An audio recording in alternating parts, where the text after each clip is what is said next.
What is up, y'all? This is Krisha Nicole, Dr. Richardson, whichever name you want to call me. I'm going to post this video across a few of my social media platforms to really address starting a private practice. This is not specific to a board certification such as FNP or PMHNP, but I think it'll be more PMHNP leaning because that's what I'm doing. I have been a nurse entrepreneur for over 10 years as an NP and not, before I became an NP.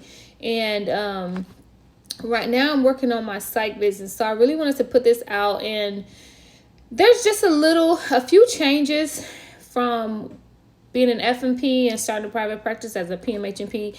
But I'm going to go through the list that I actually use during business consultations. So you will see me look over on my computer screen because I'm literally going through my exact list. Now, I'm not going to go in great detail, and I know people are going to have questions, but that is why you book a consultation. But I still think this video will be super helpful, and I'm going to go through we'll just go through it. First things first, you need to register your business with the Secretary of State. You need to claim that name, right?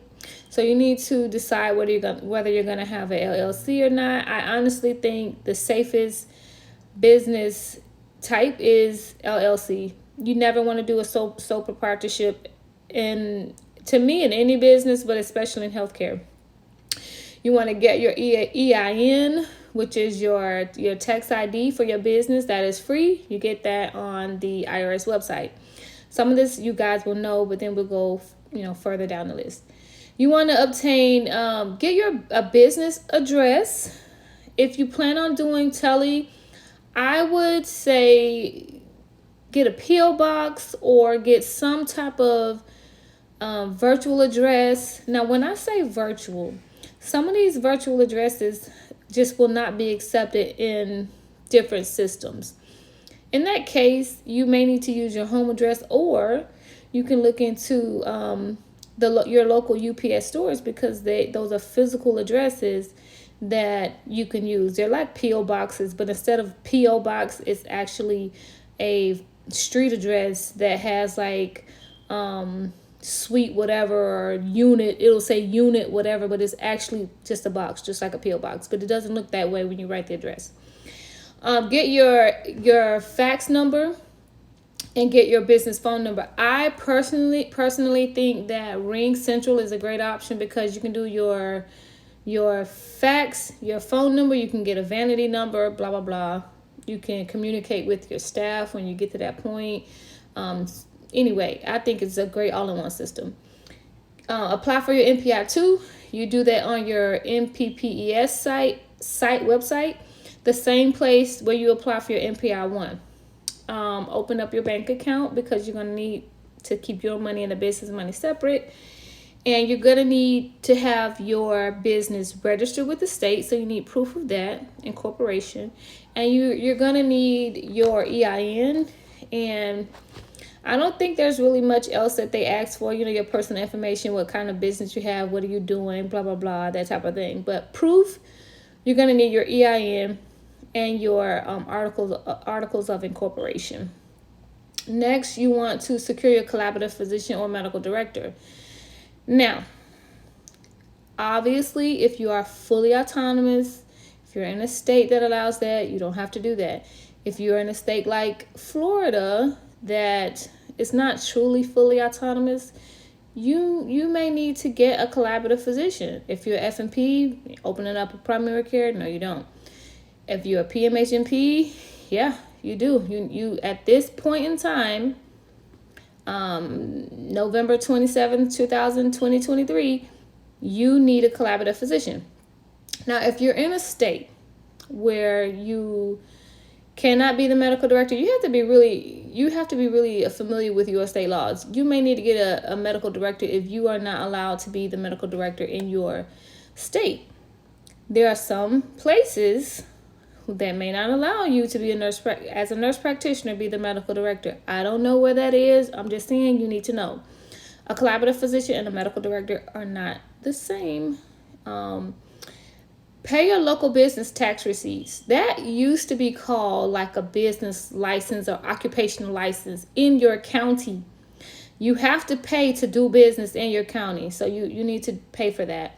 You need to check with your city also to see if you're within a city limit. See, even if they tell you no, you don't have a business location, you don't need to pay taxes in the city, just check. Nothing wrong with checking. There's nothing wrong with the phone call. No monsters are going to come through the phone. You can do it.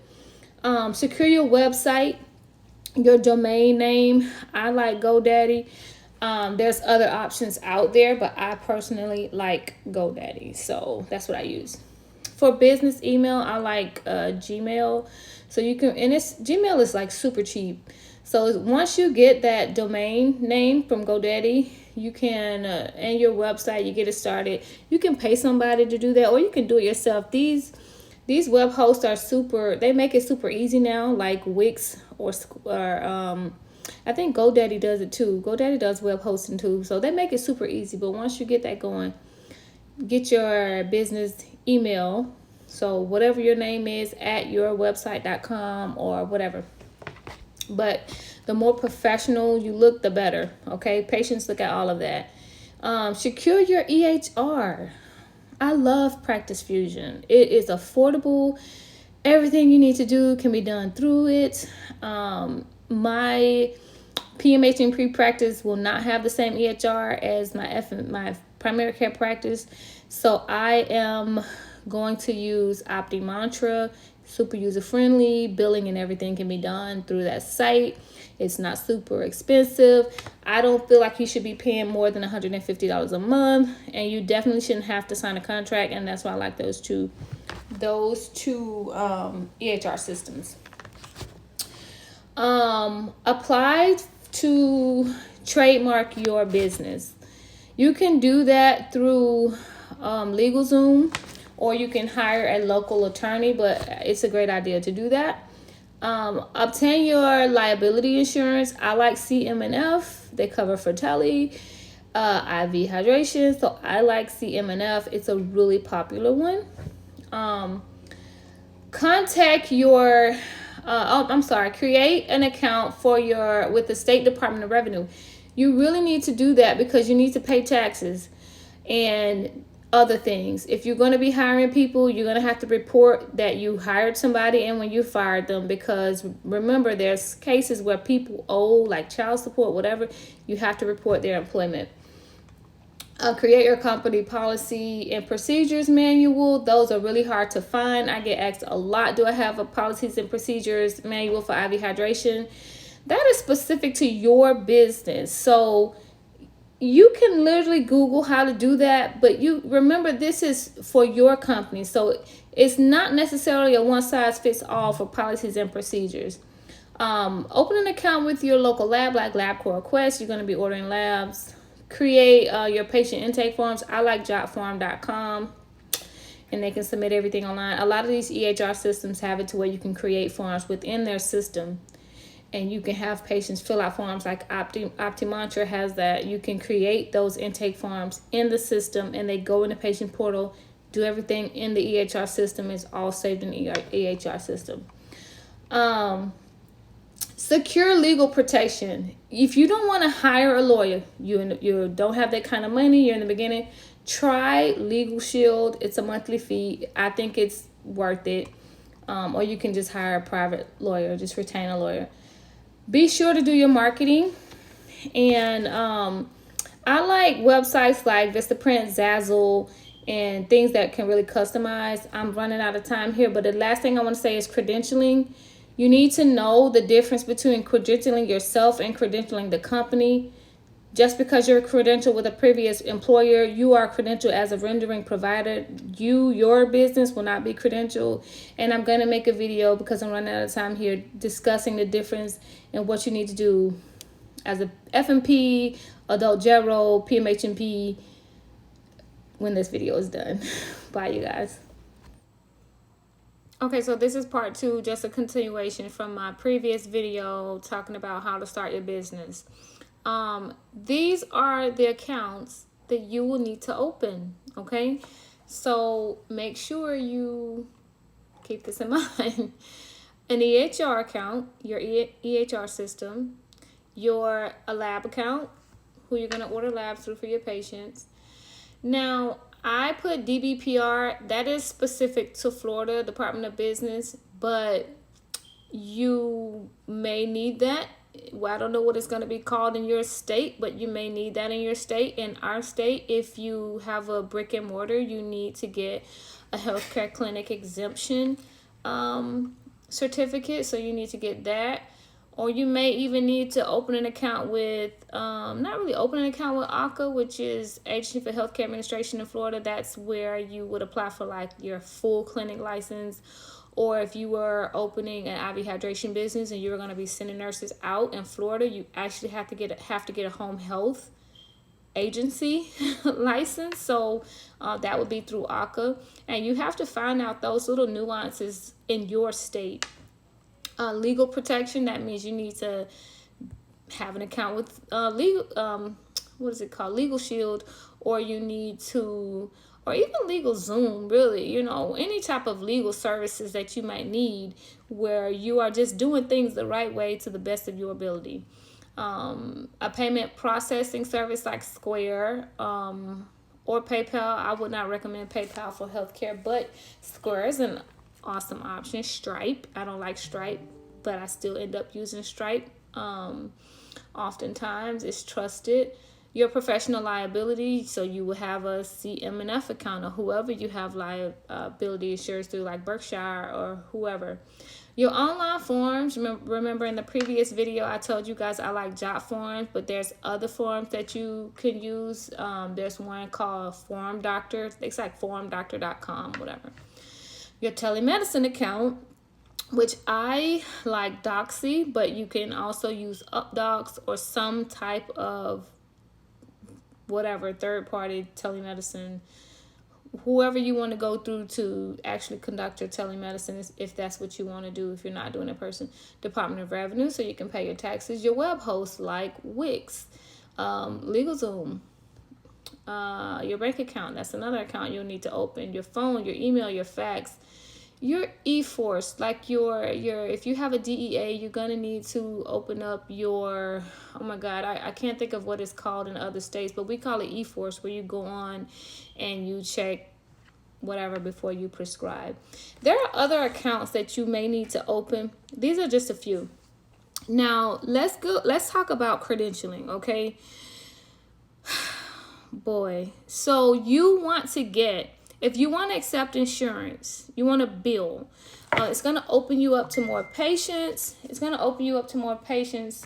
And sorry about that. It's going to open you up to more patients. So you'll see more patients. Now, you may get paid less per visit if you are,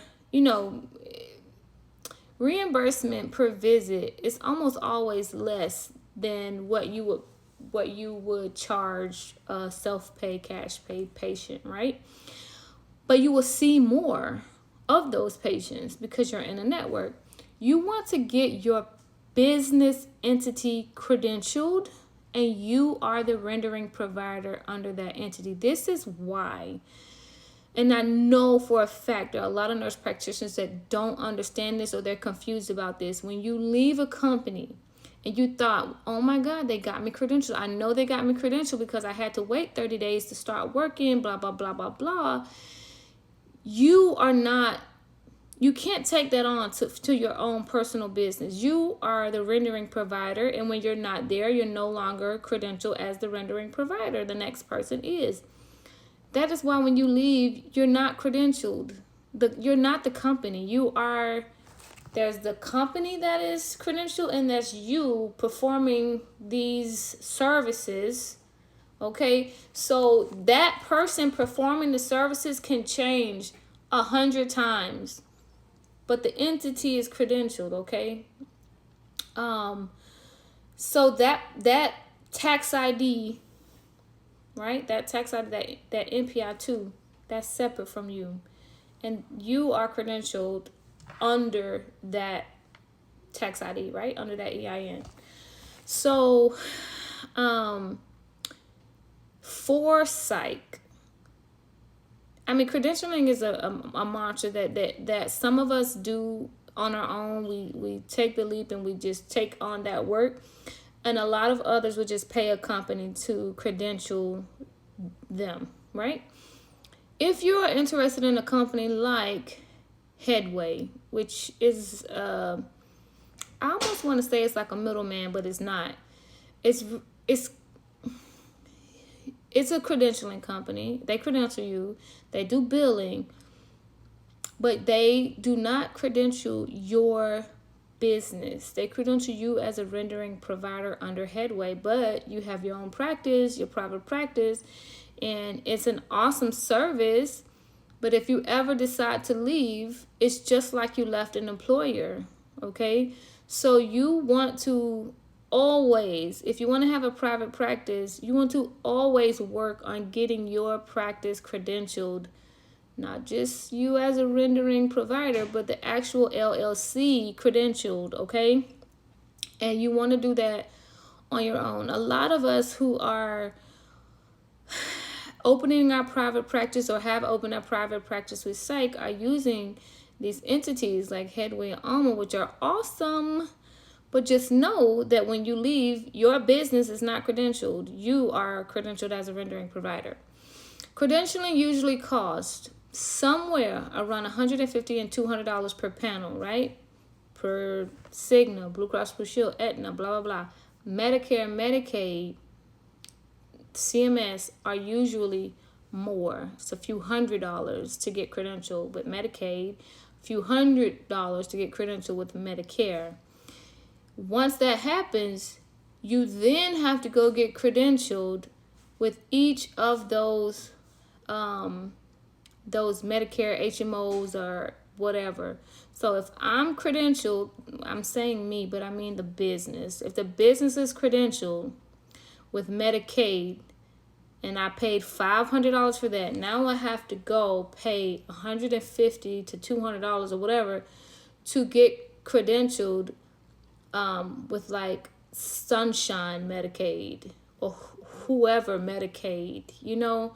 So it can be kind of costly, but I'll tell you what, if you could stand to pay $1,500, just get credentialed with Medicaid.